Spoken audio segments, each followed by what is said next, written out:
જય શ્રીમન નારાયણ. રામાનુજદાસ શ્રીમાન ગટ્ટુ વેણુગોપાલ સ્વામી દ્વારા વર્ણન કરેલ શ્રીમદ ભગવદ્ ગીતાનું ગુજરાતી ભાષાંતર હું આપને કહી રહી છું. અધ્યાય 16 દૈવ અસુર સંપદ વિભાગ યોગ. શ્લોક 17. આત્મસંભાવિતાઃ સ્તબ્ધાઃ ધનમાન મદાન્વિતાઃ યજન્તે નામયજ્ઞૈસ્તે દંભેન અવિધિપૂર્વકમ. ઓમ. ગીતાચાર્ય શ્રી કૃષ્ણ પરમાત્મા અર્જુન સાથે આપણને બધાને દૈવ અસુર સંપદ વિભાગ યોગ શીખવી રહ્યા છે. પરમાત્મા કહે છે, અર્જુન, આસુરી પ્રકૃતિ ધરાવતા મનુષ્યો સ્વયંને મહાન કહે છે. તેઓને અભિમાન હોય છે કે તેઓ બધું જ જાણે છે. તેઓ વડીલોને માન આપતા નથી. તેઓ સંપત્તિ, સ્વાભિમાન અને અહંકારમાં આસક્ત હોય છે. તેઓ યજ્ઞો કરે છે, પરંતુ સંસારમાં પ્રસિદ્ધિ પ્રાપ્ત કરવા માટે. તેઓ શાસ્ત્રોના નિયમોના આદર કર્યા વિના અને સર્વે શાસ્ત્રીય આદેશોનું ઉલ્લંઘન કરીને આડંબરપૂર્ણ યજ્ઞો કરે છે. આ પ્રમાણે શ્રી કૃષ્ણ પરમાત્મા આપણને આસુરી પ્રકૃતિ ધરાવતા મનુષ્યોના આચરણ વિશે જણાવી રહ્યા છે અને આવું આચરણ ન કરવાની સૂચના આપી રહ્યા છે. તેથી આપણા જીવનનો ઉદ્દેશ્ય આ ક્ષણિક સુખ માણવાનો નથી તે સમજતા શ્રી કૃષ્ણ પરમાત્માને પ્રિય ન હોય તેવા આસુરી ગુણો, વૃત્તિઓ અને દુષ્ટ વર્તનથી મુક્ત થવાનો સતત પ્રયાસ કરતા આપણું મન શ્રી કૃષ્ણ પરમાત્મા પર કેન્દ્રિત થઈને માત્ર તેમને જ જીવનનું લક્ષ્ય બનાવે તે પ્રમાણે જીવનનું ઘડતર કરતા શ્રીમન નારાયણની પ્રાપ્તિને આપણા જીવનનું ધ્યેય બનાવતા અને માત્ર શ્રીમન નારાયણનું શરણ લેતા ચાલો આપણે બધા શ્રી કૃષ્ણ પરમાત્માના શબ્દોનું આ શ્લોક સ્વરૂપે પુનરાવર્તન કરીએ. આત્મસંભાવિતા સ્તબ્ધાઃ ધનમાનમદાન્વિતાઃ યજન્તે નામયજ્ઞૈસ્તે દંભેનાવિધિપૂર્વકમ. શ્રી કૃષ્ણ પરમાત્માએ આખી ભગવદ્ ગીતાનો સાર અધ્યાય 18ના શ્લોક 65 થી 70માં 8 ઉપદેશ દ્વારા કહ્યો છે. શ્રી કૃષ્ણ કહે છે, જે મારા આ 8 ઉપદેશ અનુસરે છે તે મને પ્રિય છે. એ સર્વે ભક્તોનું હું બધી જ રીતે રક્ષણ કરીશ. શ્રી કૃષ્ણ પરમાત્મા પાસેથી આખી ભગવદ્ ગીતા સાંભળ્યા પછી અર્જુન કહે છે, કરીશ્યે વચનમ તવ.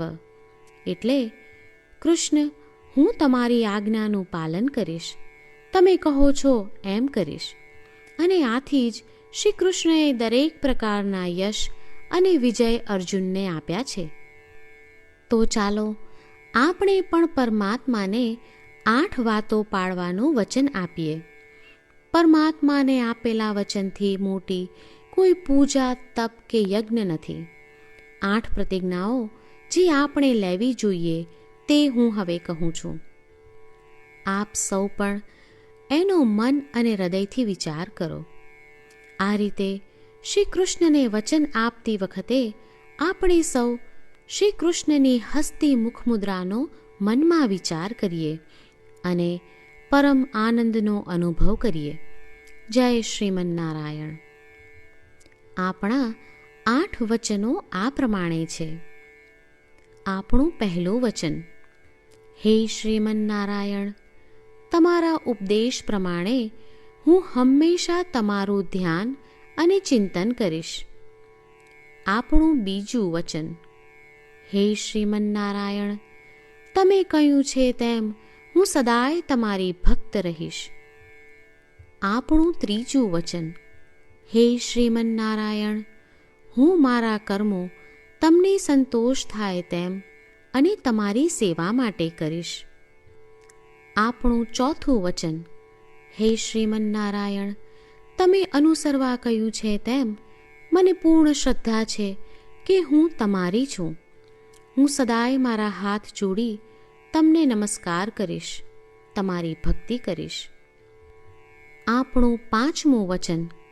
હે શ્રીમન્નારાયણ, હું તમારા શબ્દો યાદ કરું છું. મામેકમ શરણમ વ્રજ. તમે તમારી શરણમાં આવવા કહ્યું છે. શ્રીમન્નારાયણ, હું માત્ર તમારા જ શરણમાં છું. આપણું છઠ્ઠું વચન. હે શ્રીમન્નારાયણ, આપે કહ્યું છે મા શુચ. તમે અમને આશ્વાસન આપી શોક ન કરવા માટે કહ્યું છે, તો હું દુઃખી નહીં થાઉં, શોક નહીં કરું. આપણું સાતમું વચન. હે શ્રીમન્નારાયણ, અમારા કલ્યાણ અર્થે આપે શ્રીમદ્ ભગવદ્ ગીતા રૂપી આશીર્વાદ આપી અમારા સૌ પર કૃપા કરી છે, તો હું દરરોજ ઓછામાં ઓછો એક શ્લોક વાંચીશ અથવા સાંભળીશ એવો સંકલ્પ લઉં છું. આપણું આઠમું વચન. હે શ્રીમન્નારાયણ, હું ગીતાના દૈવી શબ્દો એ ભક્તો સુધી પહોંચાડવાનો પ્રયત્ન કરીશ જેઓ ગીતાથી અજાણ છે. હે શ્રીમન્નારાયણ, તમે કહ્યું છે તેમ કરીશ, તમે કહ્યું છે એમ વર્તીશ અને તમારા માટે જ કર્મ કરીશ. શ્રીમન્નારાયણને આપેલું વચન કે દરરોજ તમે કહ્યું છે એમ કરીશું, એ જ એક મહાન પૂજા છે. તો ચાલો આપણે સૌ દ્રઢ શ્રદ્ધા સાથે પ્રભુ પાસે એક સંકલ્પ લઈએ. શ્રીમન્નારાયણ, કરીશ્યે વચનમ તવ. શ્રીમન્નારાયણ, હું તમારી આજ્ઞાનું પાલન કરીશ. સર્વમ શ્રી કૃષ્ણાર્પણમસ્તુ. જય શ્રીમન્નારાયણ. આત્મસંભાવિતાઃ સ્તબ્ધાઃ ધનમાન મદાન્વિતાઃ યજન્તે નામયજ્ઞૈસ્તે